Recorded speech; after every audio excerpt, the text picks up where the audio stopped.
মা হুয়ার রূহ, মুহাম্মদ আমাদেরকে বলে শোনাও রূহ কারে বলে, কেমন করে আসে, কেমন করে যায়, এ ব্যাপারে কি জানো বলো। 2 নাম্বার প্রশ্ন, মানহুম আসহাবুল কাহাফ, আসহাবে কাহাফ সম্পর্কে কি জানো। 3 নাম্বার প্রশ্ন, মান হুয়া যুলকারনাইন, যুলকারনাইন বাদশা সম্পর্কে কি জানো।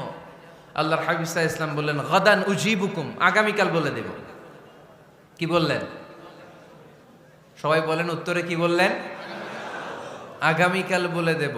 তো আগামীকাল সবাই এসে হাজির। বলো, 3টা প্রশ্ন রেখেছিলাম গতকাল, উত্তর বলো। আল্লাহর হাবিব সাল্লাল্লাহু আলাইহি ওয়াসাল্লাম বলতে পারলেন না, কারণ ওহী আসেনি। তিনি ছিলেন ওহী নির্ভর, dependent on wahi, dependent on revelation, guided by the wahi. তিনি এর পরের দিনে বললেন গাদান উজিবুকুম, আগামীকাল বলবো। এর পরের দিনে এরা এসে হাজির, উত্তর নাই। আল্লাহর হাবিব সাল্লাল্লাহু আলাইহি ওয়াসাল্লাম আবারও বললেন গাদান উজিবুকুম, আগামীকাল বলবো। এর পরের দিনে এরা এসে হাজির। এরকম 1 দিন 2 দিন 3 দিন নয়, টানা 15 দিন আল্লাহর হাবিব সাল্লাল্লাহু আলাইহি ওয়াসাল্লামের প্রশ্নগুলোর উত্তর করতে পারেন নাই। আল্লাহর হাবিব সাল্লাল্লাহু আলাইহি সাল্লামের নবুয়তি জিন্দেগিতে এত বিব্রতকর পরিস্থিতিতে তিনি কখনো পড়েন নাই। ইহুদিরা প্রতিদিন এসে হট্টগোল করে আর মক্কায় রটনা ছড়ায়, দেখো এই লোকটা যদি সত্যি নবী হতো তাহলে তো উত্তর করতে পারতো, ঠিক কি না? যেহেতু উত্তর করতে পারে না, আসলে সে আসল নবী নয়, সে ভণ্ড নবী, মিথ্যা নবী। পড়েন না আউযুবিল্লাহ। 15 দিন পর আল্লাহ আয়াত নাযিল করলেন ওয়ালা তাকুলান্না লিশাইইন ইন্নী ফাইলুন যালিকা গাদা ইল্লা আইয়াশা আল্লাহ। ও নবী, ভবিষ্যতের ব্যাপারে সামনে থেকে যখন আপনি ওয়াদা দিবেন, ওয়াদা দেওয়ার সময় ইনশাআল্লাহ শব্দটা মিলিয়ে দিবেন। সুবহানাল্লাহ পড়েন। আল্লাহর হাবিব সাল্লাল্লাহু আলাইহি সাল্লামকে শিখানোর মধ্য দিয়ে গোটা উম্মাহকে আল্লাহ শিখাই দিলেন যে ভবিষ্যতের কমিটমেন্ট যখন দিব, প্রমিস যখন দিব, প্রমিস দেওয়ার সময় কি বলবো? কি বলবো? আল্লাহর হাবিব সাল্লাল্লাহু আলাইহি সাল্লাম ইনশাআল্লাহ বলতে ভুলে গিয়েছিলেন। এজন্য 15 দিন টানা 15 দিন ওহী আসে নাই। আল্লাহর হাবিব সাল্লাল্লাহু আলাইহি সাল্লাম একবার মসজিদে নববীতে ঢুকলেন, ঢুকেই দেখলেন সাহাবারা কথা বলছে। এক সাহাবী বললেন, আমার কাছে তো সবচেয়ে অবাক লাগে যে আল্লাহ তাআলা সর্বপ্রথম যে মানুষকে বানালেন ওনার নাম কি? সবাই পড়েন। তুমি মাটির আদমকে প্রথম সৃষ্টি করিয়া ঘোষণা করিয়া দিলে শ্রেষ্ঠ বলিয়া, তাই তো নূরের ফেরেশতা করে আদমকে সেজদা, ঠিক কিনা? তাই তো নূরের ফেরেশতা করে আদমকে সেজদা, সবার চেয়ে সম্মান দিলে মাটির আদমকে। আল্লাহু আল্লাহু তুমি জাল্লে জালালুহু, শেষ করা তো যায় না গে তোমার গুণগান। আল্লাহু আল্লাহু, সুবহানাল্লাহ পড়েন। এই সাহাবী বললেন যে আমার কাছে সবচেয়ে অবাক লাগে যে আল্লাহ তাআলা প্রথম মানুষ হিসেবে আদম আলাইহিস সালামকে বানালেন আর ওনাকে উপাধি দিলেন সফিউল্লাহ। আদম আলাইহিস সালামের উপাধি উত্তর দিতে হবে আওয়াজ করে। আদম আলাইহিস সালামের উপাধি কি ছিল? সফিউল্লাহ। আল্লাহর হাবিব সাল্লাল্লাহু আলাইহি ওয়াসাল্লাম দূরে দাঁড়িয়ে শুনছেন সাহাবাদের কনভারসেশন। আরেক সাহাবা বললেন, আরে আমার কাছে তো এর চেয়েও বেশি অবাক লাগে যে তিনি মূসা আলাইহিস সালামকে বানিয়েছেন নাজিউল্লাহ। নাজিউল্লাহ, যে আল্লাহর সাথে না যা ইউনাজি মুনাজাত করে, গোপনে কথা বলে, কালিমুল্লাহ। এটা অবাক লাগে যে আল্লাহ তাআলা কোনো মিডিয়া ছাড়া, ভায়া ছাড়া, মাধ্যম ছাড়া পৃথিবীর একটা মানুষের সাথে সরাসরি কথা বলবেন। আমার কাছে তো ওনার মর্যাদাটা সবচেয়ে বড় মর্যাদা মনে হয়, উনি নাজিউল্লাহ। আরেক সাহাবা বললেন, আমার কাছে তো এর চেয়েও বেশি অবাক লাগে সাইয়েদনা ইব্রাহিম আলাইহিস সালামের ব্যাপারটা, কারণ ওনাকে আল্লাহ তাআলা বানিয়েছেন খলিলুল্লাহ। তাহলে একজনকে পাওয়া গেল সফিউল্লাহ, আরেক নবীকে পাওয়া গেল কালিমুল্লাহ বা নাজিউল্লাহ, আরেক নবীকে পাওয়া গেল খলিলুল্লাহ। এই কনভারসেশন যখন আল্লাহর হাবিব সাল্লাল্লাহু আলাইহি ওয়াসাল্লাম শুনলেন, আল্লাহর হাবিব সাল্লাল্লাহু আলাইহি ওয়াসাল্লাম মসজিদে নববীতে প্রবেশ করে সাহাবাদেরকে বললেন, তোমরা যা বলেছো আমি সব শুনেছি, তোমরা যা বলেছো সব সত্যই বলেছো, ঠিকই বলেছো। আল্লাহ তাআলা একজনকে বানিয়েছেন সফিউল্লাহ, একজনকে বানিয়েছেন খলিলুল্লাহ, একজনকে বানিয়েছেন কালিমুল্লাহ। তবে জেনে রেখো আমি হচ্ছি হাবিবুল্লাহ, আমি Habibullah. The higher status, the highest peak of the status, সবচেয়ে উঁচু স্ট্যাটাস হচ্ছে আমার। খলিলুল্লাহ মানে আল্লাহর বন্ধু, হাবিবুল্লাহ মানে হচ্ছে আল্লাহর বন্ধু, কিন্তু খলিলুল্লাহ এমন বন্ধু যেই বন্ধু আল্লাহকে খুশি করার জন্য কাজ করে। আর হাবিবুল্লাহ হচ্ছে আল্লাহর এমন বন্ধু যেই বন্ধুকে খুশি রাখার জন্য আল্লাহ নিজেই কাজ করে। আল্লাহর হাবিব সাল্লাল্লাহু আলাইহি ওয়াসাল্লাম ছিলেন হাবিবুল্লাহ। চিল্লায় বলেন তিনি কি ছিলেন? হাবিবুল্লাহ। এত মর্যাদা, এত সম্মান, এত স্ট্যাটাস গোটা বিশ্বের দ্বিতীয় কারো আছে? আল্লাহর হাবিব সাল্লাল্লাহু আলাইহি ওয়াসাল্লামের নুরানি চেহারার মতো চেহারা পৃথিবীর অন্য কারো আছে? কোন দিক দিয়ে আল্লাহর হাবিবের সাথে কোনো মানুষের কোনো ধরনের কম্প্যারিজন, তুলনা চলতে পারে না। Whether it's the fitness, whether it's the skin colour, whether it's the sound, whether it's the status, he is out of any kind of comparison. তিনি সব ধরনের তুলনার ঊর্ধ্বে।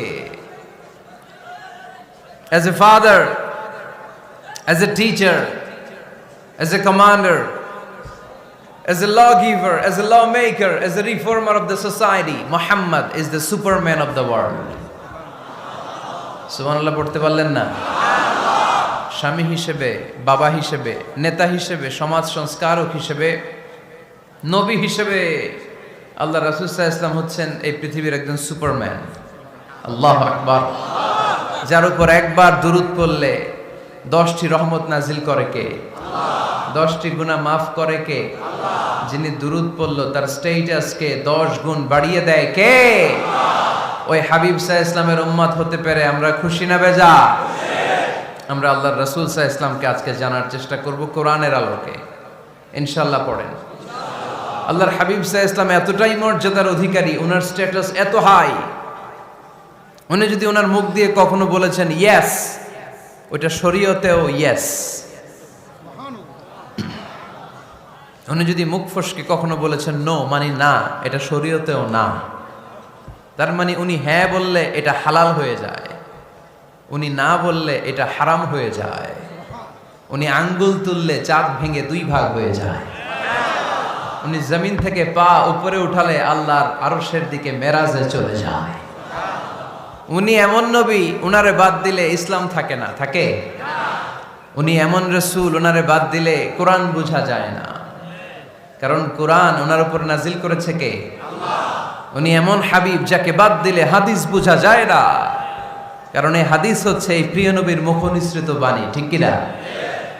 উনি এমন রাসূল যাকে বাদ দিলে সালাত বোঝা যায় না, কারণ সালাত কেমন করে পড়তে হয়, আদায় করতে হয় বিশ্বনবী হাতে কলমে শিক্ষা দিয়েছেন, ঠিক কি না? এক সাহাবী সালাত পড়ছিলেন, সালাত পড়ে আল্লাহর হাবিব সাল্লাল্লাহু আলাইহি ওয়াসাল্লামের কাছে আসলেন। আল্লাহ রাসূল বললেন সাল্লি ফা ইন্নাকা লাম তুসাল্লি, repeat your salah because you didn't offer your salah in a correct way. আবার নামাজ পড়া হয় নাই। সাহাবী যে আবার পড়লেন, আবার আসলেন, আল্লাহর হাবিব বললেন আবার পড়ো, হয় নাই। সাহাবী পরে আসলেন, আল্লাহর হাবিব বললেন সাল্লি ফা ইন্নাকা লাম তুসাল্লি, আবার নামাজ পড়া হয় নাই। এবার সাহাবী এসে কেঁদে দিলেন, এসে বললেন ইয়া রাসূলুল্লাহ, এর চেয়ে ভালো তো আমি পড়তে পারি না। আল্লাহর হাবিব জড়িয়ে ধরলেন আর বললেন আসো শিখিয়ে দেই কেমন করে সালাত পড়বে। সালাতে কোনো তাড়াহুড়ো করবে না। রুকুতে যখন যাবে তোমার পিঠটা হবে স্ট্রেইট ফরওয়ার্ড, স্ট্রেইট ফরওয়ার্ড। রুকু থেকে সোজা হয়ে দাঁড়াবে, 2 সেজদার মাঝখানে সোজা হয়ে বসবে। সেজদায় যখন যাবে রিল্যাক্স করবে। সালাতে কি করতে হয়? রিল্যাক্স। আমার সাথে সাথে সবাই আওয়াজ করে পড়েন রিল্যাক্স। সালাতে রিল্যাক্স করবেন, আপনি তাড়াহুড়ো করতে পারবেন না। আল্লাহর হাবিব সাল্লাল্লাহু আলাইহি ওয়াসাল্লাম শিখালেন কিভাবে সালাত পড়তে হয়। তার মানে এই নবীরে বাদ দিলে সালাত বোঝা যায় না, এই নবীকে বাদ দিলে সিয়াম বোঝা যায় না। সিয়াম কেমন করে পালন করতে হয় এই নবী শিখিয়েছেন। এই নবীকে বাদ দিলে হজ বোঝা যায় না, কারণ এই হাবিব বলেছেন খুযু আন্নী মানাসিকাকুম, কেমন করে হজ করতে হয় আমার কাছ থেকে শিখে নাও। এ নবী এমন নবী, এ নবীরে বাদ দিলে জান্নাতে যাওয়া যায় না, ঠিক কি না? এজন্য এই হাবিবরে বাদ দেয়া যাবে? আল্লাহর হাবিবের চাইতে শ্রেষ্ঠ কাউরে পাওয়া যাবে? আমার নবীর চাইতে বিশ্বস্ত কেউ আছে? সে কোন বন্ধু বলো বেশি বিশ্বস্ত, সে কোন বন্ধু বলো বড় বিশ্বস্ত, কার কাছে মন খুলে দেয়া যায়, কার কাছে প্রাণ খুলে দেয়া যায়, হওয়া যায় অতি আশ্বস্ত। তার নাম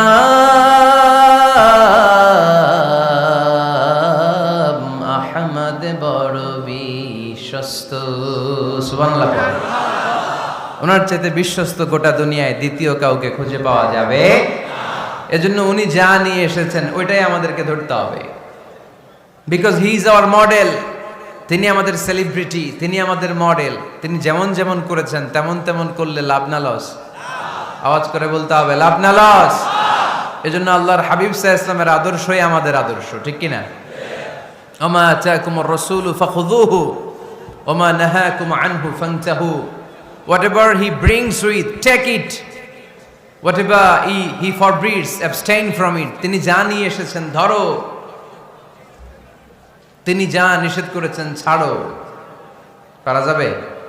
আমি প্রশ্ন করি, উত্তর দেন। তিনি যা নিয়ে এসেছেন ধরো। আওয়াজ করে বলবেন, তিনি যা নিয়ে এসেছেন, তিনি যা নিষেধ করেছেন এতেই কল্যাণ, দুনিয়াতেও কল্যাণ, আখিরাতেও কল্যাণ, ঠিক কি না? যা নিয়ে এসেছেন এতে বারাকাত, যা নিয়ে এসেছেন এতে কল্যাণ, যা নিয়ে এসেছেন এতে রাহমা।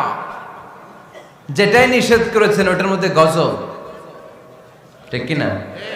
যেটাই নিষেধ করেছেন ওটার মধ্যে ক্ষতি, যা তিনি বারণ করেছেন ওইটাতে লস। আমরা লসের খাতায় নাম তুলতে চাই না। এজন্য আল্লাহর হাবিব সাল্লাল্লাহু আলাইহি ওয়াসাল্লাম যা নিয়ে এসেছেন আমরা সেটাই ধরবো, যা থেকে তিনি বারণ করেছেন ওটা ছাড়বো। আমাদের মডেল হচ্ছে নবীরা, ঠিক কি না? নায়ক নায়িকা, গায়ক গায়িকা, ক্রিকেটার, বিজনেস ম্যাগনেট, এরা আমাদের মডেল নয়। আমাদের মডেল হচ্ছে বিশ্বনবী মুহাম্মদ সাল্লাল্লাহু আলাইহি ওয়াসাল্লাম। ইউরোপে, খোদ ইউরোপে বর্তমানে এই নামটা সবচেয়ে বেশি জনপ্রিয়, MUHAMMAD। সুবহানাল্লাহ পড়বেন না? সবচেয়ে জনপ্রিয় নাম কি? মুহাম্মদ। কারণ ইউরোপের ইয়াং সোসাইটির, মুসলিম ইয়াং সোসাইটির ছেলেরা এমনভাবে তারা দাওয়াতি কাজ করতে শুরু করেছে, বিষ্ণু ঈসা ইসলামের নামটা গোটা ইউরোপ জুড়ে ছড়িয়ে পড়েছে। কিছু ছেলে ক্লিনলিনেস অ্যাওয়ারনেস ক্যাম্পেইন করেছে, পরিচ্ছন্নতা অভিযান। যেখানেই ময়লা ক্লিন করে, কিন্তু কোনো কথা বলে না। প্রত্যেক একটা টি শার্ট গায়ে দেয়, একটা গেঞ্জি পরে, ওই টি শার্টের পেছনে লেখা থাকে MUHAMMAD, মানে কি? মুহাম্মদ। যারাই তাদের কার্যক্রম দেখে তারা দেখে তাদের গেঞ্জির পিছনে লেখা MUHAMMAD। কি চমৎকার আইডিয়া! ইউরোপিয়ান লোকদের মাথায় চিন্তা, কারা এরা, এত ভদ্র কেন, কেন এত পরিচ্ছন্নতার অভিযান করে, আর তাদের গেঞ্জির পিছনেই এই শব্দটা লেখা কেন, MUHAMMAD? Who is this? Who is this personality? We don't know anything about him. আমরা তো কিছু জানি না ওনার ব্যাপারে। দেন দে সার্চ ইন গুগল। তারা গুগল করে, ইন্টারনেটে সার্চ দেয়, মুহাম্মদ লিখে, ইন্টারনেট তাদেরকে মুহাম্মদ সাল্লাল্লাহু আলাইহি ওয়াসাল্লামের জীবনী দিয়ে দেয়। তারা মনের অজান্তেই বিশ্বনবীর জীবনী জেনে বিশ্বনবীর আশেক হয়ে যায়, বিশ্বনবীর প্রেমে পাগল হয়ে যায়। যাদের নসিব ভালো, অনেকে কালিমা পড়ে মুসলমান হয়ে যায়। এজন্য বিশ্বনবী সাল্লাল্লাহু আলাইহি ওয়াসাল্লাম তিনি হচ্ছেন আমাদের মডেল, ঠিক কিনা?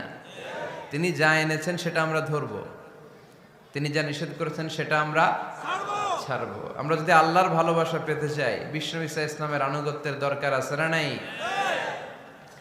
এজন্য আল্লাহ বললেন, কুল ইন কুনতুম তুহিব্বুনাল্লাহা ফাত্তাবিউনি ইউহিব্বুকুমুল্লাহ ওয়া ইয়াগফির লাকুম যুনুবাকুম ওয়াল্লাহু গফুরুর রহিম। আল্লাহকে যে পাইতে চায়, হযরতকে ভালোবেসে আরশ কুরসি লৌহ কালম না চাইতে পেয়েছে সে। রসুল নামের রশি ধরে যেতে হবে আল্লাহর ঘরে। নদী তরঙ্গে যে পড়েছে ভাই দরিয়াতে সে আপনি মেশে। হযরতের অনুসরণে আরশ কুরসি লৌহ কালম না চাইতে পেয়েছে সে। সুবহানাল্লাহ পড়ে। এজন্য আল্লাহর হাবিব সাল্লাল্লাহু আলাইহি ওয়াসাল্লামের ভালোবাসা আমাদের অন্তরে থাকার দরকার আছে না নাই? আনুগত্যের দরকার আছে না নাই? তাহলেই আল্লাহর ভালোবাসা পাওয়া যাবে, ঠিক কি না? আজকে আমরা কোরআনের আলোকে আল্লাহর হাবিব সাল্লাল্লাহু আলাইহি ওয়াসাল্লামকে চিনব। আমরা কোরআন থেকে জানার চেষ্টা করব তিনি কেমন ছিলেন, কেমন ছিলেন আমার প্রিয় রাসূল।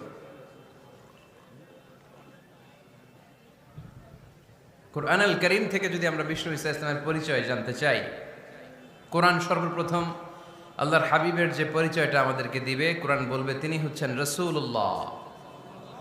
আমাদের প্রিয় নবীর সবচেয়ে বড় টাইটেলের নাম কি? রাসূলুল্লাহ। সবাই আওয়াজ করে পড়বেন, টাইটেলটার নাম কি? রাসূলুল্লাহ। পৃথিবীতে এর চেয়ে বড় টাইটেল আছে? এমপি বলেন, মন্ত্রী বলেন, যাই বলেন না কেন, ধনকুবের বলেন, রাসূলুল্লাহর উপরে কোনো টাইটেল নাই, ঠিক কিনা? কেউ চাইলেই রাসূলুল্লাহ হতে পারে না, হতে পারে?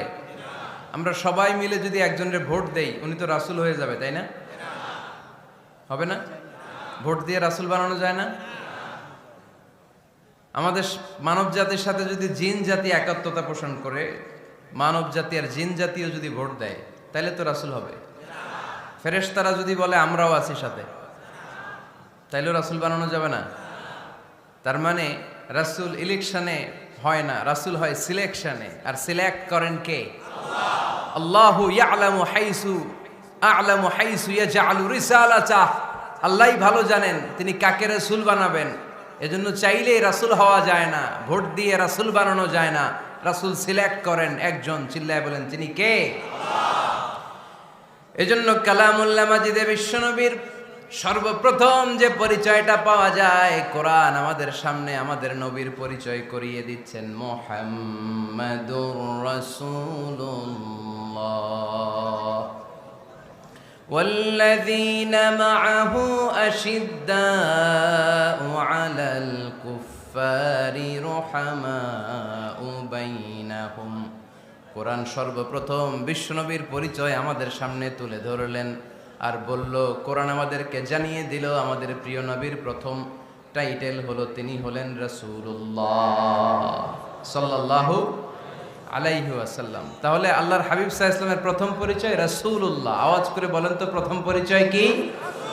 রাসূলুল্লাহ।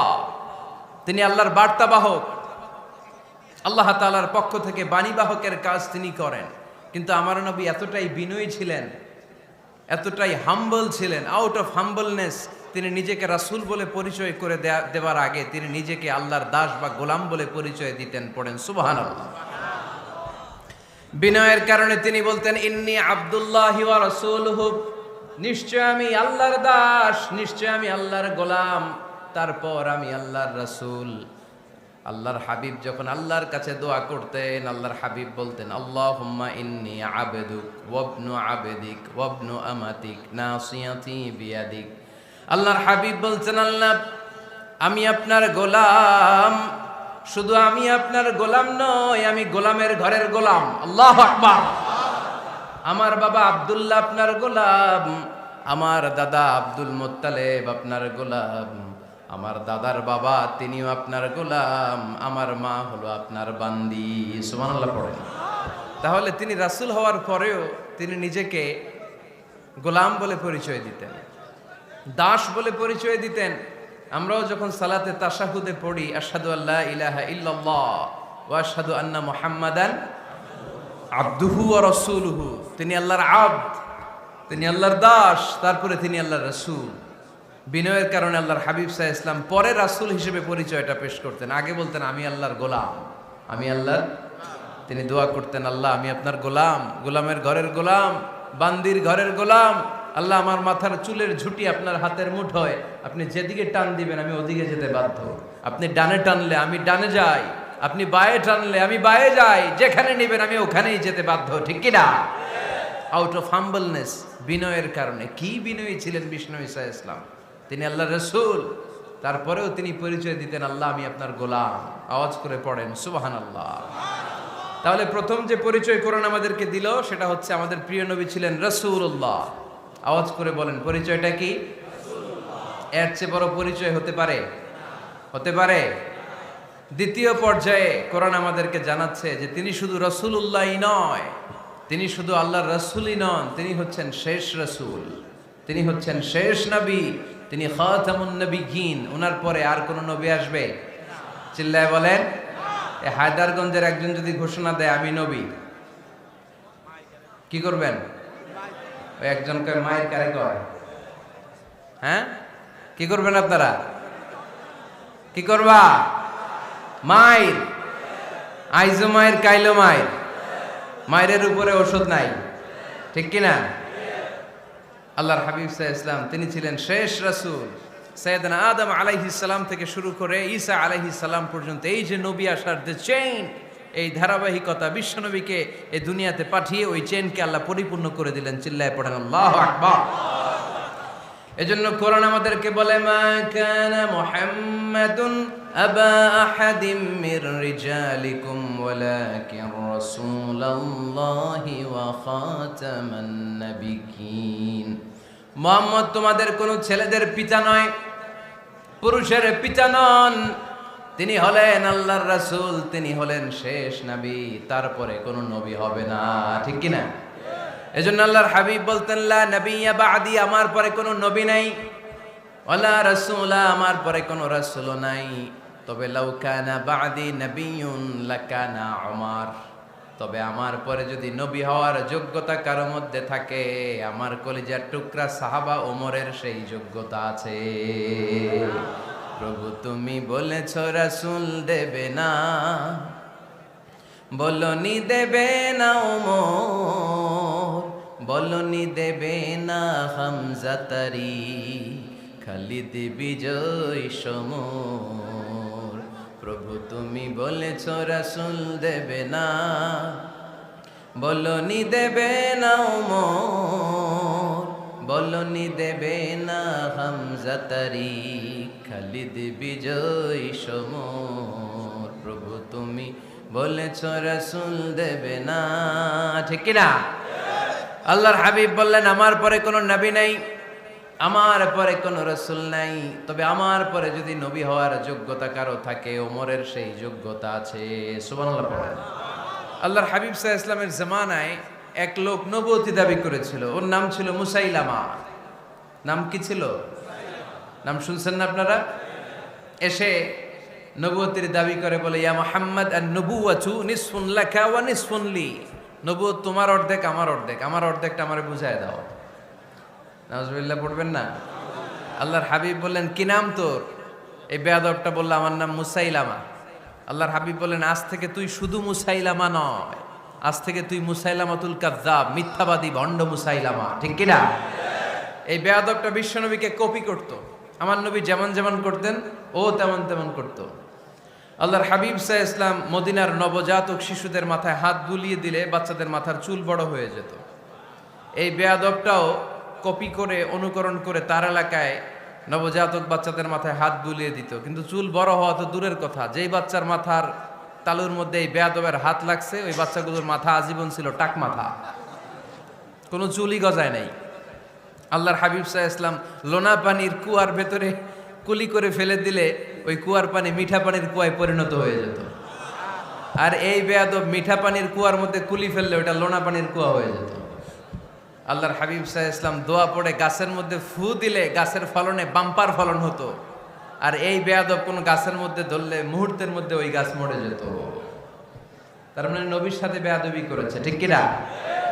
আল্লাহর হাবিব সাল্লাল্লাহু আলাইহি ওয়াসাল্লামের পরে আর কোন নবী আছে? মির্জা গোলাম আহমদ কাদিয়ানী নাম শুনছেন? শোনেন নাই? কে কে হাত তোলেন তো। সবাই শুনছেন?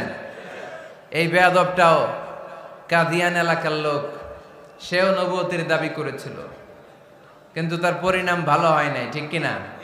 নবীরা পবিত্র, নবীরা যেই জায়গাটায় মারা যায় ওই জায়গাটাও পবিত্র, কিন্তু এই বেয়াদবটা মারা গেছে টয়লেটের ভেতরে, টয়লেটের টাঙ্কি ভেঙে পায়খানার গোডাউনের ভেতরে পড়ছে। পায়খানা খাইতে খাইতে পেটটা হয়ে গেছে এত বড়, মেথর এনে শিকল দিয়ে বেঁধে টেনে হিচড়ে একে উপরে ওঠানো লাগছে। এগুলো প্রমাণ করে আল্লাহর হাবিব সাল্লাল্লাহু আলাইহি ইসলামের পরে কেউ যদি নবুয়তির দাবি করে তার পরিণাম ভালো হয় না। চিল্লায় বলেন ঠিক কিনা? এজন্য